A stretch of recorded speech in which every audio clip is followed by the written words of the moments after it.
प्रिय विद्यार्थियों नमस्कार। मैं श्रीमती रिंकी गुप्ता एक बार फिर से आप सभी का स्वागत करती हूँ। जैसा कि पिछली कड़ी में हम त्वा और लिप प्रत्ययान्त रूपों का अध्ययन कर रहे थे, उसी में आगे अध्ययन करते हैं। पत धातु गिरने के अर्थ में आती है, इसका त्वा प्रत्ययान्त रूप बनता है पतित्वा और लिप प्रत्ययान्त रूप बनता है निपत्य। नी उपसर्ग पत धातु लिप का यह शेष। लब धातु लब्ध्वा रूप बनता है तो प्रत्ययान्त प्राप्त करके लेकर के उपलभ्य उप उपसर्ग है, लब धातु है और लिप प्रत्यय का यह शेष है। लिख धातु लिखने के अर्थ में आती है, इसका त्वा प्रत्ययान्त रूप बनता है लिखित्वा और इसी प्रकार से लिप प्रत्ययान्त रूप है विलिख्य। बी उपसर्ग लिख धातु और ये। बस धातु रहने के अर्थ में आती है, ऊषित्वा रूप बनता है इसका त्वा प्रत्ययान्त और अध्युष्य इसका लिप प्रत्ययान्त रूप बनता है अधि उपसर्ग और वश धातु और लिप प्रत्यय। शम शम धातु शांत करने के अर्थ है,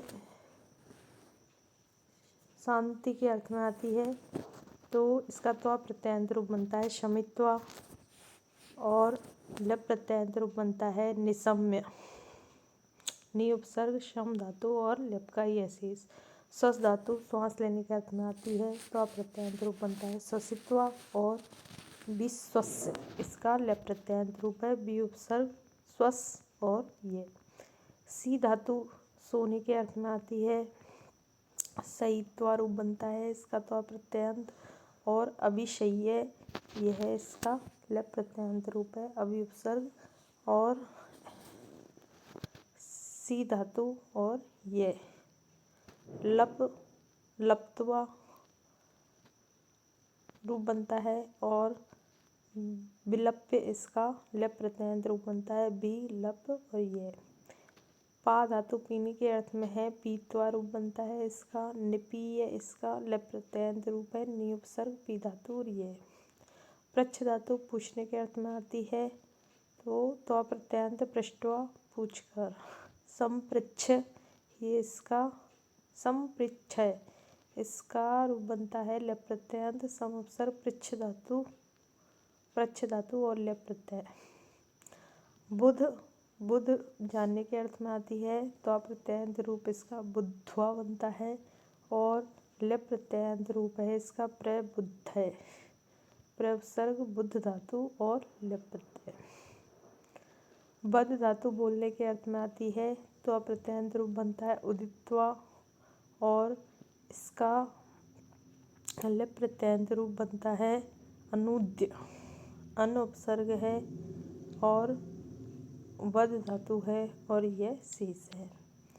मन धातु मानने के अर्थ में आती है, मत्वा मानकर, अवमत्य अब उपसर्ग है, मन धातु है और लिप का यह शेष है। मंथ धातु मंथन करने के अर्थ में आती है, त्वा प्रत्ययान्त मथित्वा और लिप प्रत्ययान्त है सम्मथ्य, सम उपसर्ग मथ धातु और यह शेष। रुद्ध रुद्ध धातु रोकने के अर्थ में आती है, रुद्ध्वा और अवरुद्ध ये दो रूप बनते हैं। सिंच धातु सींचने के अर्थ में आती है, त्वा प्रत्ययान्त रूप बनता है सिक्त्वा, इसी तरह से लिप प्रत्ययान्त रूप है निसिच्य, नी उपसर्ग सिच धातु और ये। सृज धातु सृजन करने के अर्थ में आती है, सृष्ट्वा त्वा प्रत्ययान्त रूप बनता है और विसृज्य यह है इसका लिप प्रत्ययान्त रूप है बी उपसर्ग सृज धातु और लिप का यह शेष।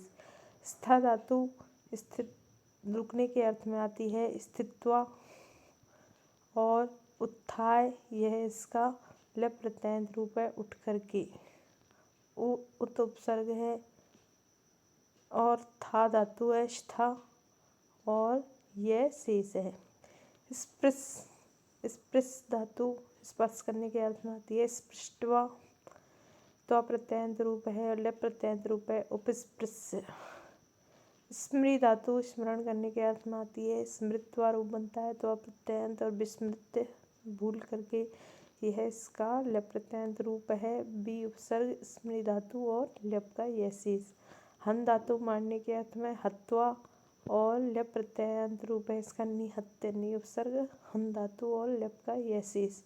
हस धातु हंसने के अर्थ में आती है, हसित्वा रूप बनता है तो अप्रत्ययांत, और बिहस से इसका लेप प्रत्ययांत रूप है, बी उपसर्ग हस धातु और ये प्रत्यय लेप का यशीस।